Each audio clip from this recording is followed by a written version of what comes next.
Now, I know that the lecture sounds like it has an implausible title. And it truly did take me many years to warm up to publicly talk about what I have long believed inside my heart, which is that capitalism and love are bound up with each other. But it's such an outrageous thought, and I was a little bit embarrassed to state it publicly. Well, you turn 50, you know. You start telling the truth. I don't know what to say. So I'd like to tell that truth. But also to first thank the Acton Institute for having me, which is a wonderful honor in some way. You know, it's true, I've known Father since very, very early on, before the Acton Institute was founded. And it was a brilliant flash of insight he had about the unity of liberty and religion. Maybe it's obvious to all of you. Yeah, they go together, sure. Of course we have to have a think tank. Well, why is Acton the only one? I mean, how come it didn't exist before Father created it, you know? Because nobody really had thought that through. And yet, the whole history of, particularly the 20th century, but all of history, is about those two subjects. It's about the striving for human liberty and the right to live out your faith in a way that informs your commercial and public life. I remember reading it was a kind of biography of one of the early American tourists to the Bolshevik Revolution. One of the early socialists in America, these beautiful idealists that imagined that they could just get rid of all traditions and all property and all religion and create a glorious utopia. So they traveled over to the Bolshevik Revolution, and this guy had stayed around for about 10 years afterwards and was mortified at what he saw. And he wrote in his memoirs, he said, at some point he and all of his colleagues had this horrifying thought that they were there to help the Russian people. It turned out all they were doing was taking away from them the three things they loved the most. Their liberties, their property, and their religion.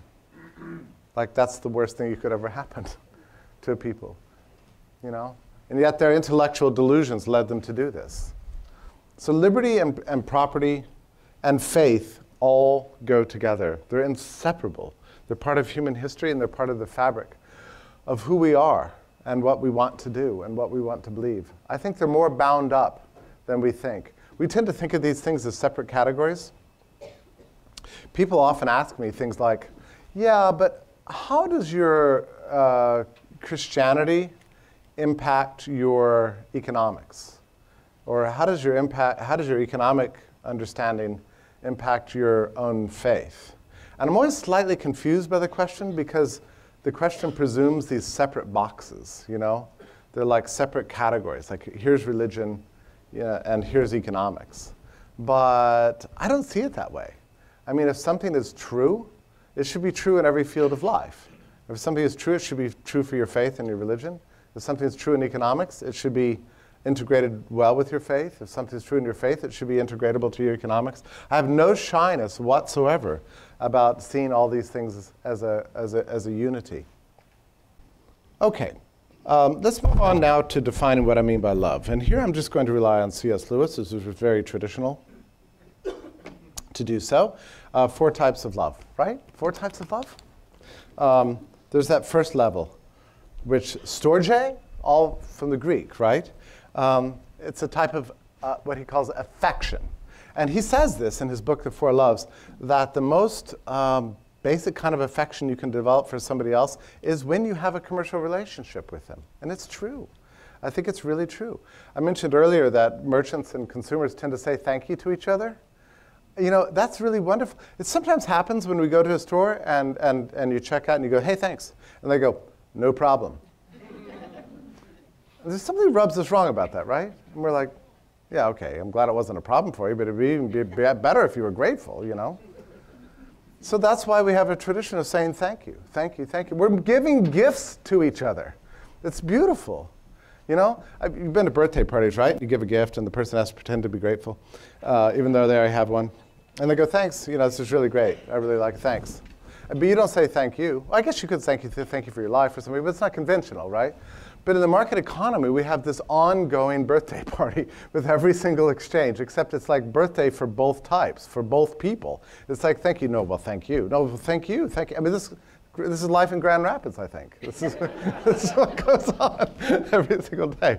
That's a wonderful thing. That's a type of love. It's a type of a love that grows out of having affection and appreciation for another person's role in life.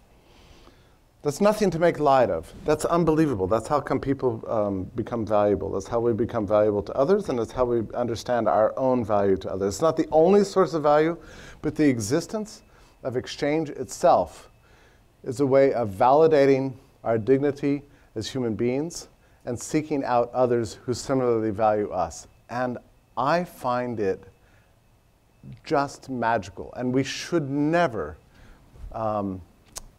make light of it, because we've come to expect it in commercial society. And for the most part, we do.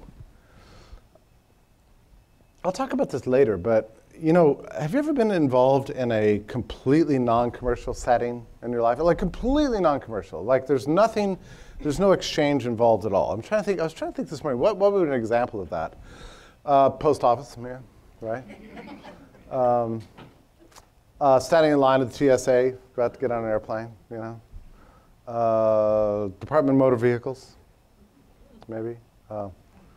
Public school, you know.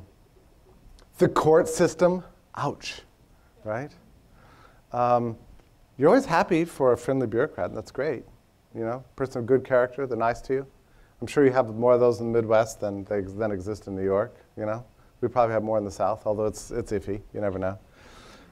Customs is another case, you know. You can't really expect that, what C.S. Lewis calls affection, to emerge out of those systems. You're just kind of glad to get through them. It always amuses me at airports, you know, because you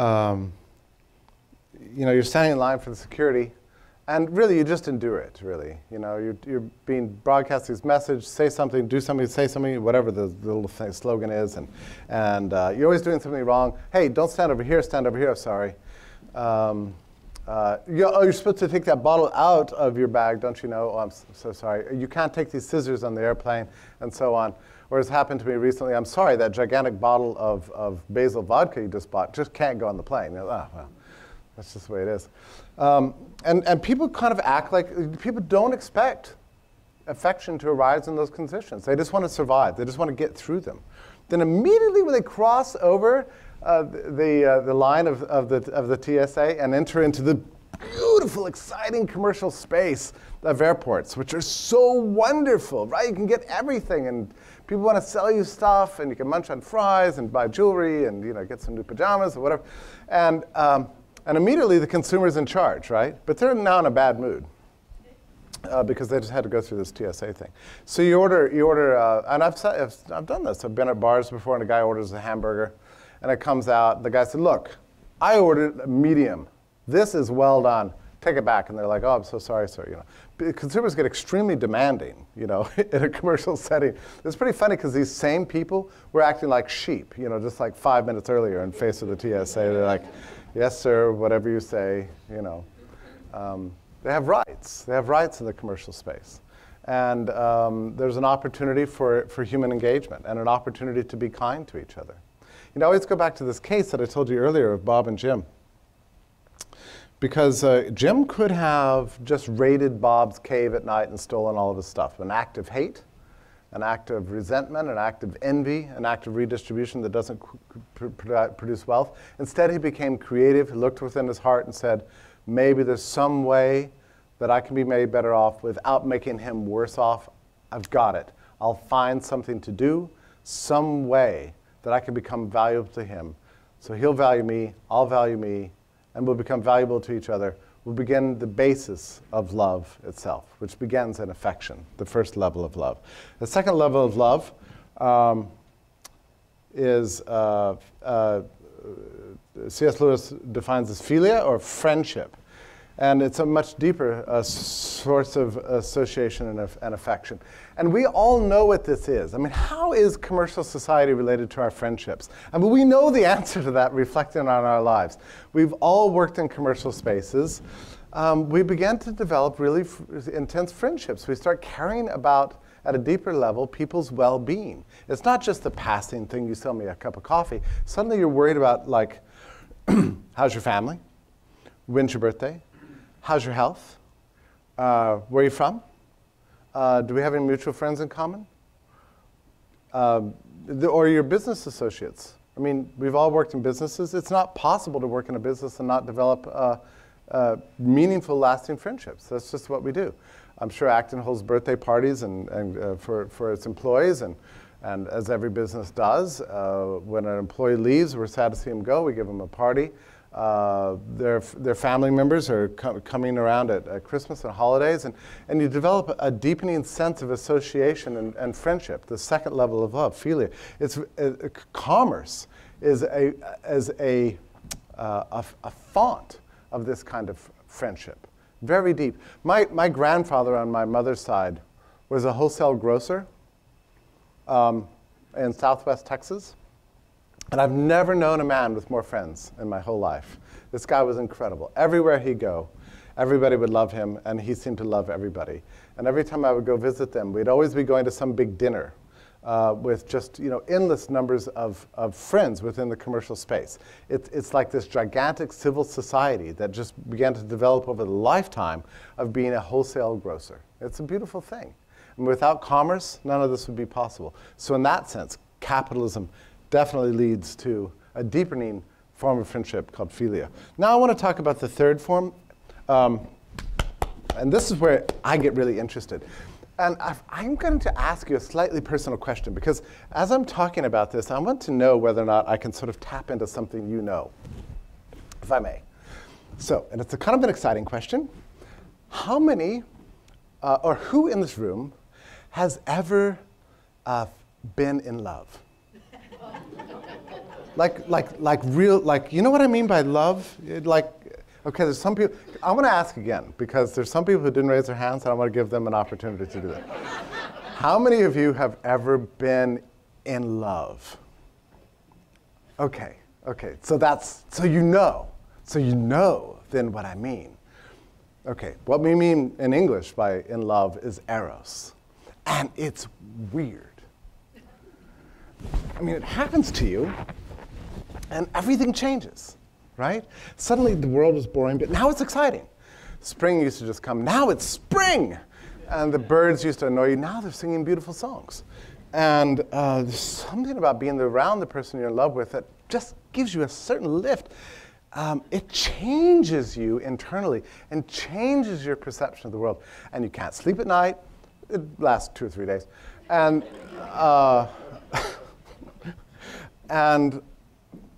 your life takes on a different meaning. It's a kind of form of insanity, really.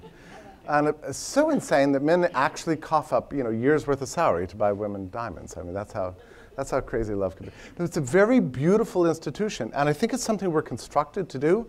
I think it's possible that there are people who live their whole lives and never experience love on that level, eros. I feel bad for them. Because when it happens, it's like always a shock. It's like, I had no idea how good life could be before I met this person. Before this idea popped in my head that I adore this person. This person makes me feel valuable, and I value this person just infinitely. For that reason, maybe, but for other reasons too. It's just this thing called love. One time I was browsing through a bookstore, and I picked up a book. It was called something like Vignettes About Love or something like that. And it was a collection that was assembled in the 1890s. It was nothing but a big collection of what everybody has ever said about love that the guy could possibly find. And it's a great book. There's like infinite ways to describe it. Well, I don't need to tell you that. Listen to the radio, right?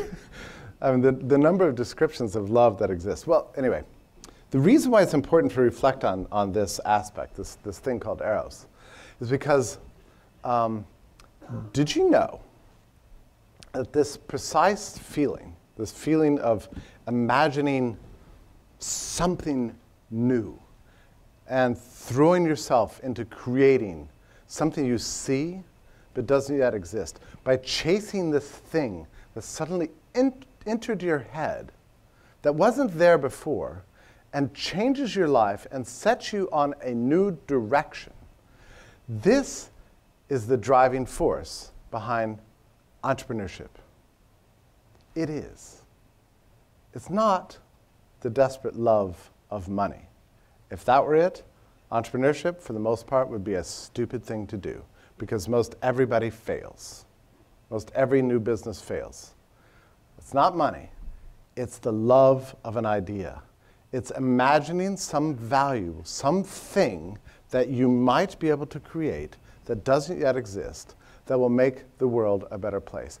And you can't stop thinking about it until you do the ridiculous and insane and stupid, likely to fail thing of starting a business. It's the only reason you would ever do it. If you were fully rational, you would never do it. Merchant craft is almost always likely to fail, almost always. But entrepreneurs still persist, and they love. They're crazy people. They have fallen in love with an idea. The idea is to make the world a better place, to participate in the great project of bringing an element of progress to the world. And if you know entrepreneurs, this is exactly what happens to them. The idea begins to dawn one day, and then it grows, and then it gets more consuming, and then pretty soon that's all you can think about. And suddenly you're dissatisfied with the thing that you're perfectly satisfied with before, and you're willing to give it up. And you're willing to make massive sacrifices of your time and your money and everything, your life, your reputation, everything you're willing to give up and risk to chase this preposterous idea of making the world a better place by creating something new. That is Eros. That's what it's all about. And as I say, it's not something we can take for granted. You look at downtown Grand Rapids and look at all the companies and businesses. Try to remember that every one of them began with a wacky idea. It was a moment of love. I can do this. I have to do this. This is what I was born to do. This idea is possessing me. I can make the world a better place. I can do this. And you go out, you seek funding, you risk it all, you sell your home. There's not a single successful entrepreneur in this country who didn't go through massive, massive suffering going into it. And you think about the origin of every business, it's implausible. I mean, long before the company is successful, a capitalist entrepreneur has to pay everybody. So they borrow massive amounts of money to pay the workers, to pay the suppliers, to pay building contractors, to engage in advertising. There's a long structure of production involved before the first profits arrive. And even then, you know, profits are almost impossible to make. You know, in the real world, most everything all the revenue you ever make as a business is going to pay the debts that you have, to pay your other workers. All the entrepreneurs I know, they always give the advice in businesses books, CEOs should pay themselves first. You know what? It never happens. It never happens. Business people stay poor for a lot longer time than the people they hired. It's just true. Just that sense of ownership, this is my company, is enough payment, even if it means massive amounts of poverty for years and years and years. And I marvel at this institution, again, made possible through capitalism, by the way. But some years ago, there was a car plant that opened up in Georgia when Korean cars began to move their factories to the deep south and move them out of Detroit and everything. And there was like practically a facility the size of a city being built to house the new Kia factory. I forget now how many employees it employs. It seems like it must be 5,000 or 10,000. I could look it up. But they began this construction, and this plant extended over essentially a 3-mile radius. And they have their own water tower and had to have their own highway infrastructure built. And I was driving along there looking at the thing, and all the workers are busy, and hundreds of cars are out there and thinking, you know what? This can't possibly work. It's going to take like a year to build this factory, you know? And then they still have to make the cars. Then they have to ship them off to the showrooms. And then they have to actually sell them. And then, you know, the margins on cars are not so great. It's going to be years before they make any profit. This could be 5 years. It could be 10 years. And even then, they won't even know if they had made the right. There's a lot of competition out there. They will never know if they made the right decision until the first customer walks into the first showroom and buys the first Kia. And that's probably 3 or 4 years from now. Meanwhile, all of this activity is taking place. It's amazing. And sure enough, it's enormously profitable now. We look at it and go, yeah, look at that big car company and all their wealth. You know, we should probably tax them. You know? This is the working out of a dream.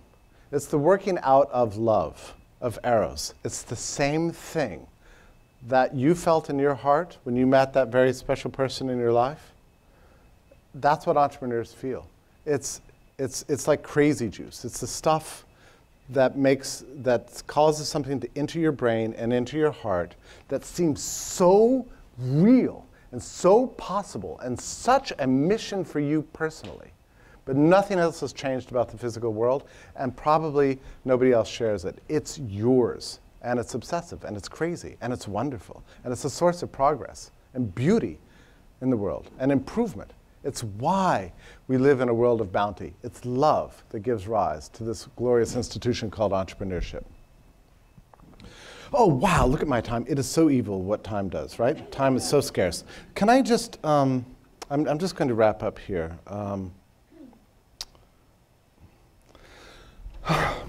So one thing I like to do when I think about this, when you think about this element of love, do I want to say something about agape? I think I will. In my original article about this topic, in a minute, there's a fourth level of love called agape that C.S. Lewis talks about. It's the perfection of love. It's the love that God has for us, and that we ideally, and there are moments when it too has happened. It's not probably sustainable. Maybe it is for some, but that same love you give back to God. It's a beautiful moment when that happens. And it's the perfection of love. It's the culmination. It's everything. You know, that love that God has for us, that we feel in special times in our life, and we give back to God, that is the love from whence all other forms of love come. Everything else is an imperfect reflection of that fullness. So there's a linkage between these four kinds of love, between agape and eros and philia and storge, you know, all the way down a structure of production of love, if you want to say. But what's the source of it all? The source of it all is that special spark that God put in our hearts and our souls as our creator, the thing that he gave us when he made us. That's who we are. That's why animals don't feel it. That's why human beings do, lower than the angels, in the image and likeness of God. These things that allow us to feel and to be creative and to be rational and to develop these kind of intense associations and to dream and accomplish things. This is all a reflection of the eternal that's in us. And I know that sounds a little bit mystical, which is why I didn't put it in my article on this topic, but I'm telling you because I think you can possibly understand. So let's imagine a world without commerce. I think in many ways it would be a world without God.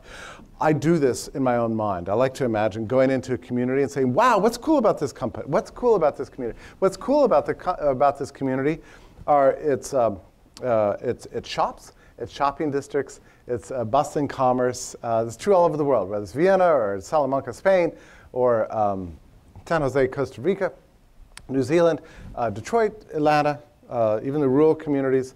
You have everything from county fairs to country stores, and gigantic shopping malls and huge corporations and everything in between. This is what life and fun and beauty is all about. So I like to imagine everywhere I go, what would this place be like without commerce, without this instantiation of love all around us? And what you see is a barren and dreadful and terrible world of suffering, privation, repetitive stasis, and sadness. It's like if you've ever lived in a town where the economy is declining, you know, where businesses are shuttering, and where homes are going down in value and people are moving out, and the young are not staying around anymore. If you've ever lived in a town like that, it is so depressing. Because we're not progressing, we're going back. Because commerce is becoming less and less active, and it's terrible.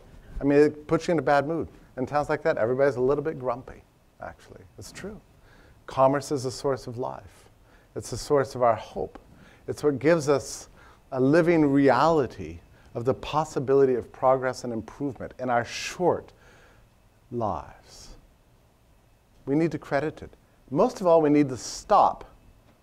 We need to credit it. That's really important. I watched the State of the Union too. I didn't hear anything about the beauty of commerce in that. Never have. These guys stand up. They tell us how the world should work, how they're responsible for all good in the world. Not responsible for any bad. They're responsible for all good. But you never hear any celebration of the commercial world and the contribution it gives us to. We need to celebrate it and appreciate it. Most of all, I think it would be very wise for us to have systems of government that decline to attack it. That would be beautiful. Every regulation, every tax, every war, every prohibition, every imposition, every act of public violence that prevents exchange, that puts barriers to the realization of our dreams, to me, is fundamentally an attack on the civilization of love, which is so beautifully instantiated in the world of commerce. In the Middle Ages, there was a phrase. I'd be interested to know if anybody's ever heard it before. It goes, "O admirabile commercium." Do you know the phrase? Have you heard it? Anyone ever heard it before? The medieval composers used to love to set it to music because it's so pretty, right? Oh, admirable commerce. Oh, beautiful commerce. Why would we sing that on Christmas? What is that about?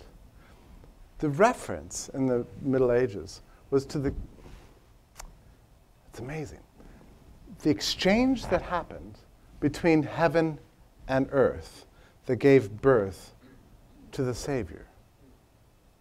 So time got together with eternity and traded. And we got the incarnation. It was a trade. It was an exchange. O admirabile commercium. Beautiful. That's where we get the word commerce. And if you look at Jesus' parables, how many of them deal with commerce? I mean, almost all of them. There's a guy growing grapes and a father passing on money to his son, and one wastes the money and the other doesn't. And there's a pearl merchant. He's buying low and selling high. And there's a guy building a house, and the jerk, he built it on sand. What was he thinking? You know, and you know, Jesus is drawing on commerce in the whole of his teaching ministry, because it's something that's real and important in our lives, because it's an expression of love. It's a template by which we can work out our values, and also because Jesus knew something about exchange. The Son of God, you know, with the Father, who exchanged time and eternity, and then at the end of our lives we're going to, and with salvation, possibility of salvation, we make that exchange back again. At the end of our lives, we're going to experience the other side of things. This is a beautiful exchange. That's what Christianity, that's a major theme of Christianity. It's a theme of our commercial lives. Let us treasure it, let us value it, let us learn about it. And thank goodness for the Acton Institute for building this institution to broadcast these themes to the whole world. Thank you very much.